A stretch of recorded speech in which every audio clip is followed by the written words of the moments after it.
noches. Al saludarlos, estamos iniciando la emisión estelar del noticiero de la televisión cubana. Buenas noches, gracias por su compañía. De inmediato los titulares. Continúa bicicletazo por la liberación de antiterroristas cubanos. Recuerdan contundente victoria de Hugo Chávez en referendo hace hoy 10 años.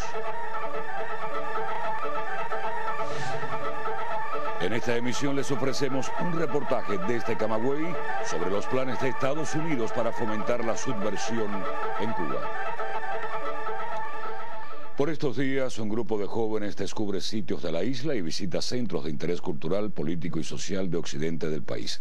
Andan en bicicleta y los mueve la solidaridad con la causa de los 5 luchadores antiterroristas cubanos. Hoy arribaron al campamento internacional Julio Antonio Mella de Caimito, en la provincia de Artemisa.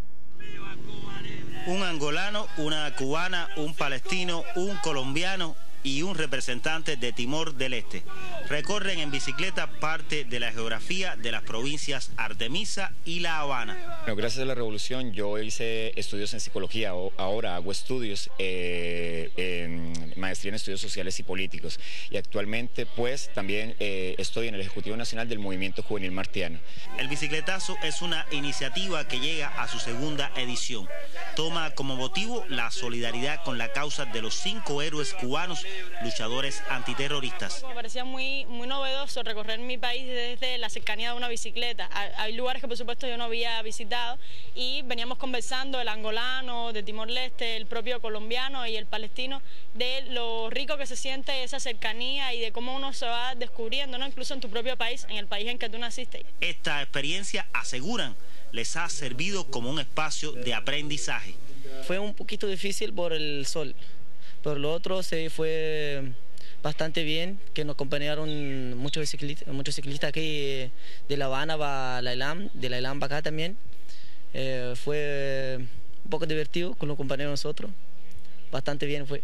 No se conocían, pero ahora han tendido puentes. Estábamos reunidos en equipo y todos ayudábamos uno a otro, entonces también tuvimos acompañamiento, entonces no fue muy difícil, pero fue un poquito cansativo. Se tiene que parar, que tiene que hablar bien alto, gritar en todo el mundo, en todos los países.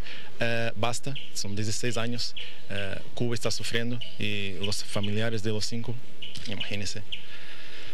¿Se conocían o hay nuevos amigos? Hay unas amistades para la vida, diría. La parada en el campamento internacional Julio Antonio Mella de Caimito incluyó un conversatorio sobre el tema de los 5 y la agresión israelí a Palestina. El circuito incluye 200 kilómetros y finaliza el próximo martes en la capital. Yosley Carrero, Sistema Informativo de la Televisión Cubana.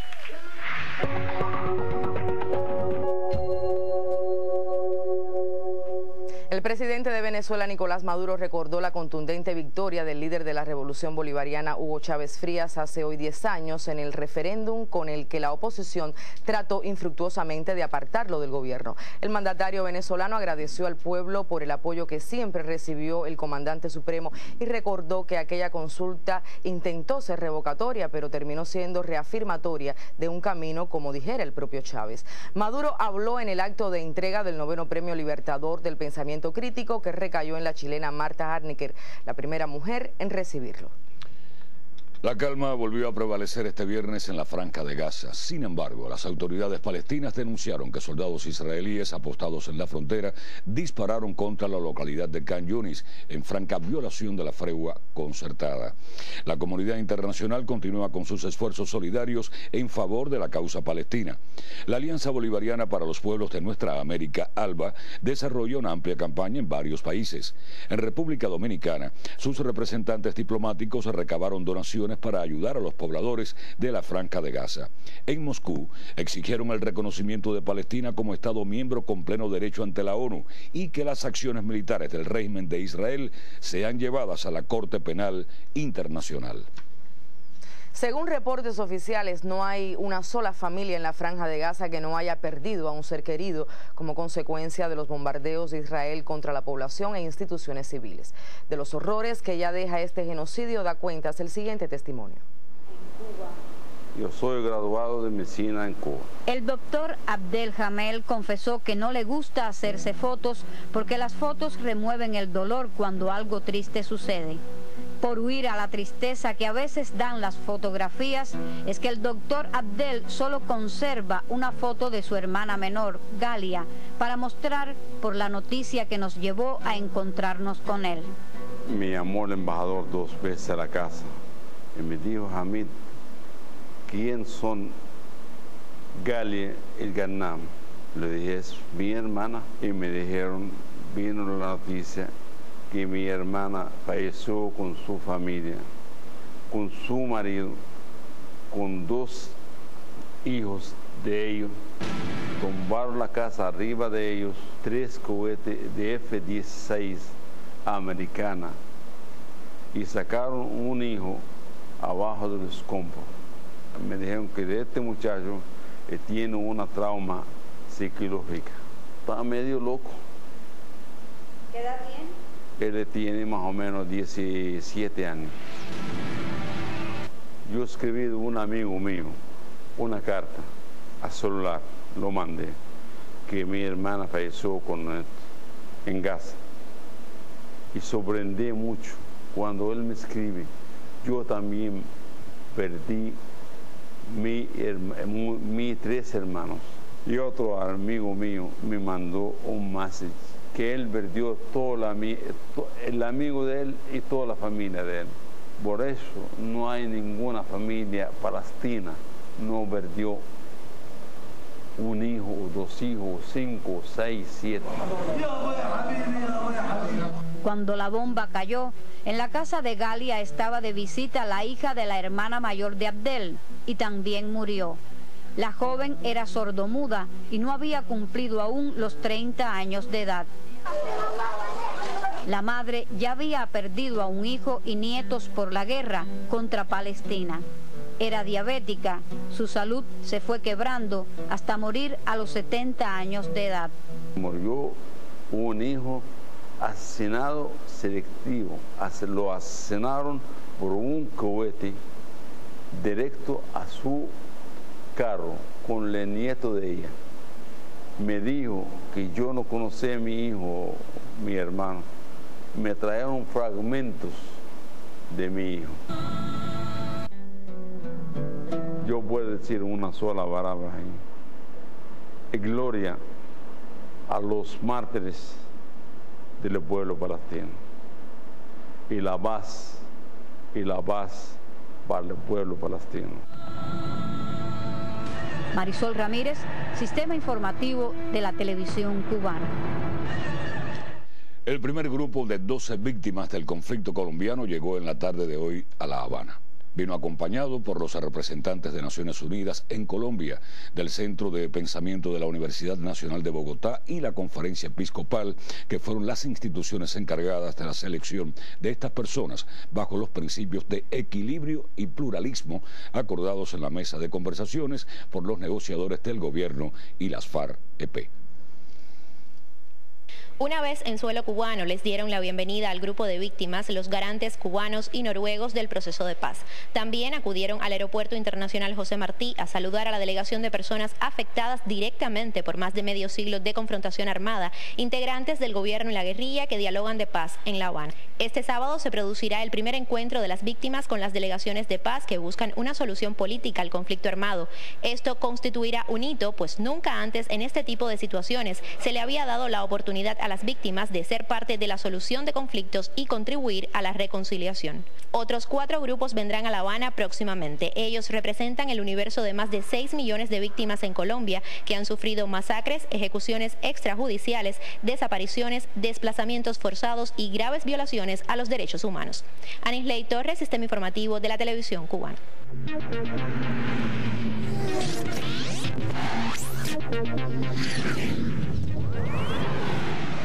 Bienvenidos a los deportes. 8 medallas, 2 de oro, 4 de plata y 2 de bronce lograron hoy los cubanos en el inicio del certamen atlético del Festival Deportivo Panamericano que se puso en marcha en Ciudad de México. El discóbolo Jorge Fernández y la balista Yaniubis López resultaron los monarcas y aseguraron así su presencia en los Juegos Panamericanos del próximo año. La martillista Gissi Moreno reapareció en esta justa como parte de su preparación para los Juegos Centroamericanos de Veracruz y se ubicó segunda con disparo de 69 metros y 65 centímetros. Y derrota de 13 líderes de grupo, Pinar, Cienfuegos y Ciego, y el paso estable de Santiago para mantener la cima en la llave D, constituyen las principales noticias de la jornada del Campeonato Nacional de Béisbol categoría Sub-23. Artemisa dejó al campo a Pinar 7 carreras por 6, siendo este el séptimo éxito consecutivo de los artemiseños. Santiago blanqueó a Granma 1-0 con victoria del derecho Ángel Luis Márquez, quien solo permitió 2 hits. En otros resultados de interés, La Habana propinó su segundo knockout consecutivo, esta vez a Villa Clara 13-3. Y en partido transmitido esta tarde por Tele Rebelde, Cienfuegos cayó ante Mayabeque con pizarra de 4 carreras por 2. La derrota de los sureños provoca un empate en la primera posición del Grupo B con La Habana. Y en estos momentos la selección masculina cubana de voleibol enfrenta a su similar de Argentina en busca del pase a la final de la 9ª Copa Panamericana. Cuba ya aseguró uno de los 5 boletos de Norseca para la Liga Mundial del próximo año. Y así vimos el deporte en el Estelar. Tengan buenas noches. Gracias, Manuel Alejandro. Continuamos con otras informaciones del ámbito nacional. La Organización Mundial de la Salud hizo un nuevo llamado a sus Estados miembros a permanecer vigilantes ante la potencial introducción del virus del ébola en las Américas. Cuba fortalece las medidas de prevención adoptadas y les recomienda a la población mantenerse informada. Hasta hoy ha afectado severamente a Guinea, Liberia, Nigeria y Sierra Leona. Pero los cubanos podemos preguntarnos, ¿cuáles son las posibilidades de que el ébola llegue a las Américas? Realmente la posibilidad de un brote no es alta, es baja. La posibilidad de que venga una persona y que con ese origen, o que estuvo en ese origen y que presente la enfermedad, también es baja. Pero no quiere decir que el riesgo sea cero.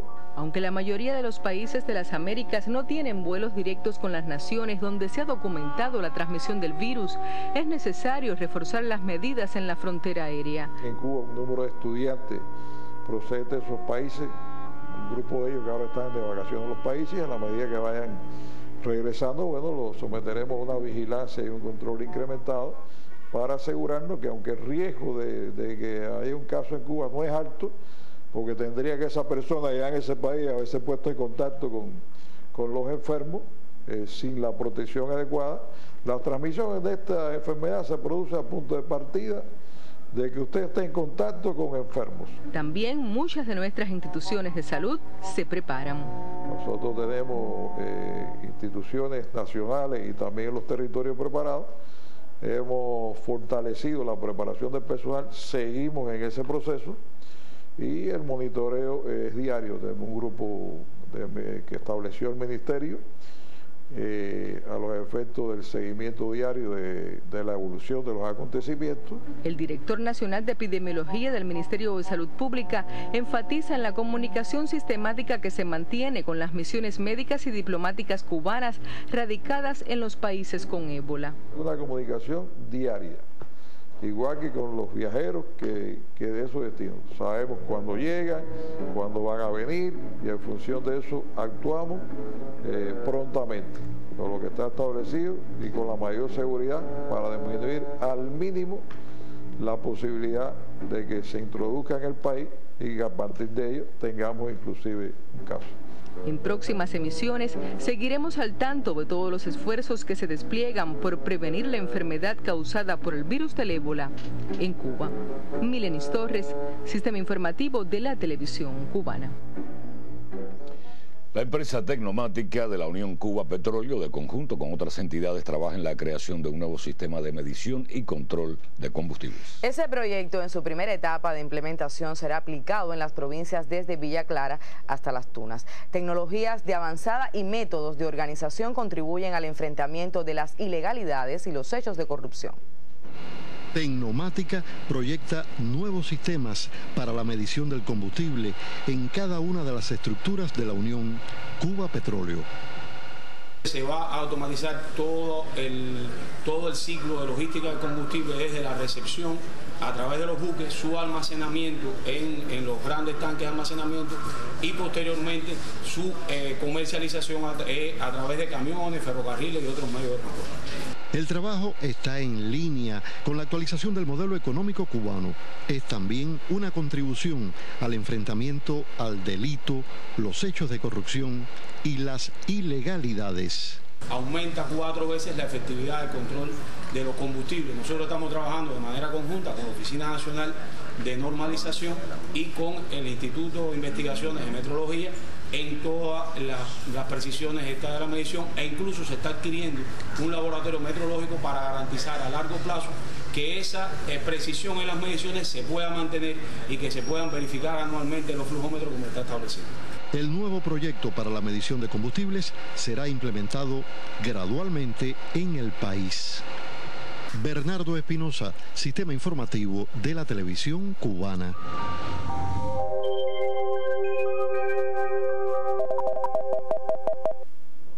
Buenas noches. Observen en la imagen de satélite cómo predomina el buen tiempo sobre gran parte de nuestro país, con poca nubosidad, y las temperaturas máximas han ascendido hoy por encima de los 35 grados Celsius en gran parte de localidades del interior de nuestro territorio, y es que se mantiene la influencia de las altas presiones, y para mañana se mantienen similares las condiciones del tiempo. Se pronostica un amanecer con poca nubosidad en la parte occidental, temperaturas mínimas de 22 y hasta 25 grados. Por la tarde estará parcialmente nublado y se nublará en localidades del interior con aislados chubascos y tormentas eléctricas, y temperaturas máximas de 33 y 34 grados Celsius. En las provincias de la región central un amanecer también con poca nubosidad, temperaturas mínimas de 23 grados. Por la tarde estará parcialmente nublado y nublado en localidades del interior con aislados chubascos y tormentas eléctricas, y temperaturas máximas de 33 y hasta 34 grados Celsius. En el oriente del país un amanecer soleado, temperaturas mínimas de 23 y hasta 25 grados. Por la tarde estará parcialmente nublado y nublado en localidades del interior y sur con aislados chubascos y tormentas eléctricas, y temperaturas máximas muy elevadas con valores de 33 y hasta 35 grados Celsius en la provincia Granma. Para los próximos 3 días se vuelve a incrementar la probabilidad de lluvias en el oriente del país debido al paso de una activa onda tropical que se moverá hacia el oeste, incrementando los nublados y las lluvias el lunes sobre la parte occidental de nuestro territorio. Las temperaturas extremas se mantendrán elevadas y con poca variación. Esto es todo en cuanto al tiempo. Que tengan un feliz día y hasta mañana. El pasado 21 de julio falleció Antonio Castañeda, quien fuera presidente de la Asociación Cultural Yorubá de Cuba. Hoy representantes de diversas instituciones y asociaciones religiosas del país se reunieron para rendirle honores. Música con tambores y cantos, música con declamaciones y bailes. Así se rindió honores a Antonio Castañeda Márquez, el hombre lleno de una vida cultural desde muy joven. También el revolucionario que desde 1959 se integró totalmente al proceso progresista en el país. Antonio Castañeda, el diputado a la Asamblea Nacional del Poder Popular desde el 2008 y uno de los fundadores de la Asociación Cultural Yorubá de Cuba, de la cual fue su presidente hasta que falleciera el pasado 21 de julio. Por haber sido un cubano auténtico, muchos de sus amigos hoy se reunieron para compartir los bailes propios de su religión y piezas antológicas de ópera internacional como la Traviata o la Cecilia Valdés, que eran de su preferencia. Un espectáculo muy especial que además unió a miembros de distintas instituciones y asociaciones religiosas del país, representantes del partido y el gobierno en varios municipios de la capital, así como sus colegas como diputados y amigos de siempre, que simplemente lo respetaban como religioso y como cubano. Maribel Puerto, Sistema Informativo de la Televisión Cubana.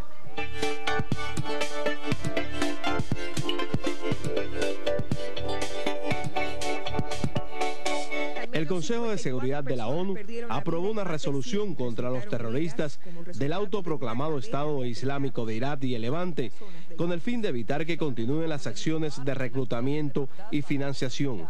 El documento también contempla la inclusión de 6 integrantes del grupo en la lista de personas sometidas a sanciones internacionales. El Ministerio de Defensa de Rusia desmintió hoy una versión del gobierno de Kiev sobre la supuesta destrucción de un destacamento de blindados rusos dentro del territorio de Ucrania. En tanto, guardafronteras y aduaneros ucranianos demoraron hoy el convoy de ayuda humanitaria rusa para las regiones orientales de ese país con el pretexto de no haber recibido la documentación del Comité Internacional de la Cruz Roja. La policía de la localidad estadounidense de Ferguson divulgó el nombre del agente involucrado en la muerte del joven afrodescendiente Michael Brown, un incidente que causó disturbios en esa localidad del estado de Missouri. Se trata de Darren Wilson, con 6 años de servicio en ese cuerpo. Testigos presenciales señalaron que Wilson disparó varias veces contra el joven, aun cuando éste se había entregado. El Canal de Panamá conmemoró hoy sus 100 años con una ceremonia en la que se les rindió homenaje a sus 10.000 trabajadores y al sacrificio de los que participaron en la construcción de la obra para unir al Atlántico con el Pacífico. Adán Morel, Redacción Internacional. Conocida por la riqueza de su cultura, la India es el 7º país más extenso del mundo y el 2º más poblado. Este viernes, esa nación del sudeste asiático conmemoró el aniversario 68 de su independencia del dominio británico. Los detalles de la celebración en el siguiente reporte de nuestros enviados en Nueva Delhi.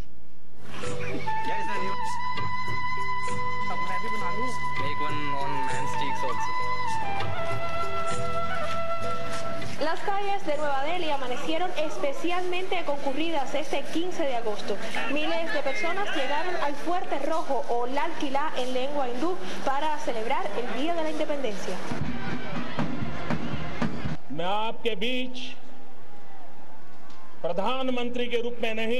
En su discurso, el primer ministro de la India, Narendra Modi, difundió un mensaje de fuerte contenido social. Particular atención dedicó a los crímenes sexuales ocurridos en el país. Modi llamó a poner fin a la discriminación contra las mujeres y a la violencia por razones de casta, religión o género. Pienso que es un tema mucho más amplio, pero es muy importante que el primer ministro hable sobre ese asunto. No basta con dictar leyes, lo importante es que se implementen. Y eso es lo que esperamos. Narendra Modi es el primer indio nacido después de la independencia que asume la dirección del país. Sus palabras de este viernes generan expectativas entre los más jóvenes.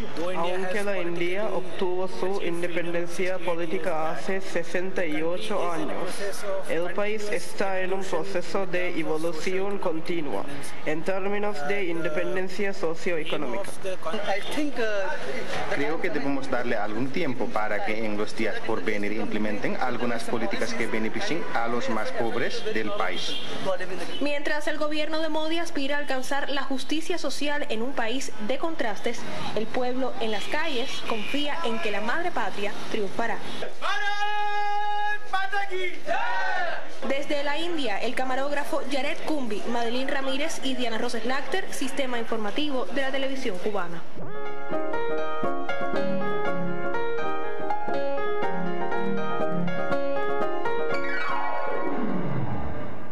Muy buenas noches. La célebre compañía vietnamita de marionetas acuáticas Tan Long, o sea, Dragón Volador, está de nuevo en Cuba con su arte milenario. Desde mañana y hasta el día 19 se presentarán en la carpa Trompo Loco en doble función, 5 de la tarde y 7 de la noche. Estampas vietnamitas es la apuesta que regalará al público cubano el Teatro de Marionetas Acuáticas de Tan Long.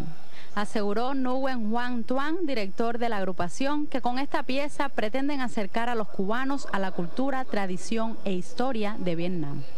Las marionetas acuáticas de ese país asiático, únicas de su tipo en el mundo, son patrimonio de esa nación. Sus historias aluden a vivencias de cada una de las provincias vietnamitas. marionetas de madera especial autóctonas de una región de ese país, con las magistrales interpretaciones de los actores, quienes dan vida a los personajes, conforman esencialmente la obra, que además tiene como escenario una piscina con agua acompañada del sonido de tambores y el colorido típico de las festividades de ese pueblo. Durante 4 días el espectador cubano podrá disfrutar de un espectáculo de gran calidad artística y estética. Las entradas para la pieza se pueden adquirir el mismo día de la función a partir de las 10 de la mañana. Leti Alvarado, Sistema Informativo de la Televisión Cubana. Y termino con 2 de los más célebres museos de nuestro país. Uno es el Emilio Bacardí, el más antiguo de Cuba, donde la brigada de santiagueros conocida como Vértigo avanza en la recuperación de los detalles de la fachada ecléctica, uno de los íconos visuales de Santiago de Cuba. Mientras en Cárdenas, el Museo Óscar María de Rojas ha recibido este verano a más de 4.000 visitantes nacionales y extranjeros. Información cultural con muchísimo gusto para ustedes aquí en El Estelar. Bueno, lo habíamos adelantado en nuestra portada y ahora profundizamos en el tema. Nuevos detalles sobre los planes de la USAID para subvertir el orden interior en Cuba salen a la luz tras investigaciones de este noticiero en el centro del país. En la provincia de Camagüey, Fernando Murillo, el agente contratado por Creative Associated International, también desarrolló estrategias para determinar potenciales líderes dentro de la juventud cubana. Con ello pretendían dejar abierto el camino para luego entrenarlos como agentes opositores que intentaran destruir la revolución. El siguiente reportaje aborda elementos no reflejados en el reportaje de la agencia AP que salen a la luz en este contexto.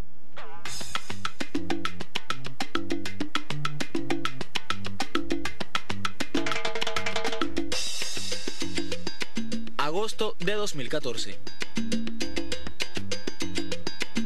Pedro Navarro prepara la 4ª edición del Festival de Audiovisuales de la ciudad, un género alimentado en Nuevitas por el talento de una docena de creadores que comenzaron a experimentar con la imagen desde 2006. La mirada atrevida a la realidad de la isla que proponen sus cortos atrajo al costarricense Fernando Murillo y su secreta encomienda de perfilar líderes dentro de la juventud para enfrentarlos con el gobierno cubano. Siempre se manifestaron como que eran una fundación muy humilde, una ONG casi invisible, que trabajaba a partir del dinero que ellos mismos brindaban de sus salarios, 1% para poder apoyar movimientos socioculturales en distintas partes del país.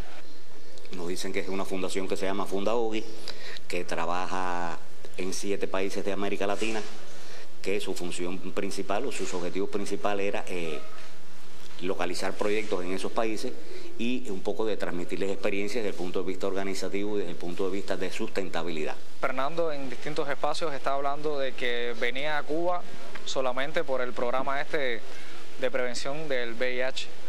En el caso de Nuevita, aquí vino y realmente de eso no hablaba. Aquí lo que apoyaba era buscando esta cuestión de los audiovisuales, de la parte literaria. Hieroscopia es el nombre del Festival Audiovisual de los Nueviteros, una propuesta inserta en el proyecto Resistencia, auspiciado por el Sistema Nacional de Casas de Cultura. ¡Suéltame! Yo no me meto en tu vida, ¿me oíste? ¿Y si te pasa algo en el mar? Con la promesa de una ayuda desinteresada, llegó aquí el plan del agente viajero, que según fuentes de Miami, terminó en 2011, justo cuando Murillo cortaba relaciones con el proyecto Revolution de la ciudad de Santa Clara. Hay lugares en los cuales estos programas, incluyendo programas en Cuba, operan de manera discreta para ayudar a salvaguardar la seguridad de quienes están involucrados. Los programas de USAID son de corto plazo, no son de mucho tiempo, porque el régimen es tan peligroso, no se puede hacer un programa prolongado. Desentona con esas declaraciones la información ofrecida al sistema informativo de la televisión cubana por funcionarios del Departamento de Inmigración y Extranjería. Fernando Murillo, según consta en los registros del Aeropuerto Internacional José Martí de La Habana, realizó su última entrada al país entre el 29 de junio de 2014 y el 5 de julio.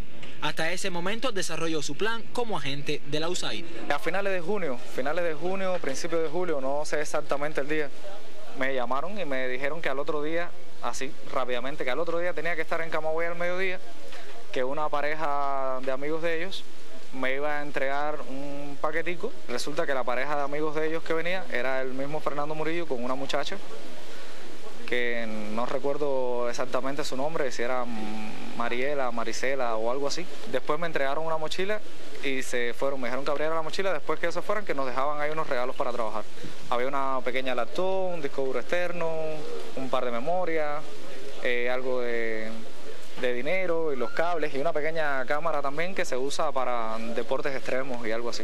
La ilegalidad en las actividades del coordinador de Fundaogi se manifestó también en el intento de burlar las leyes migratorias cubanas. El joven arribó al país con visa de turista, sin embargo, realizó actividades con supuesto carácter artístico, para lo cual es obligatorio poseer una visa de propósito cultural.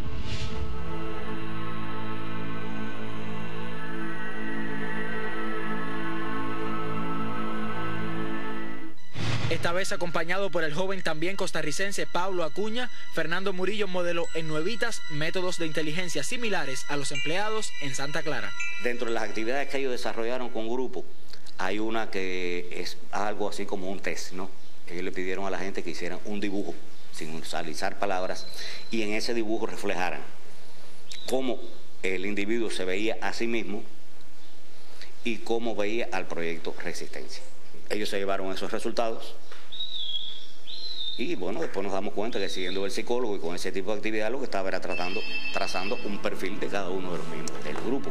La confianza que ganaron los viajeros entre los nueviteros fue estudiada con sumo cuidado para no propiciar sospechas dentro de las autoridades cubanas.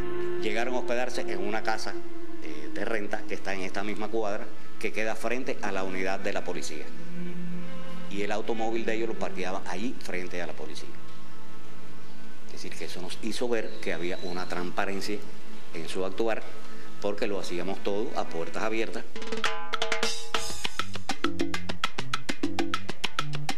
De la misma mentira fue víctima el joven Héctor Baranda, residente en una playa también al norte de Camagüey.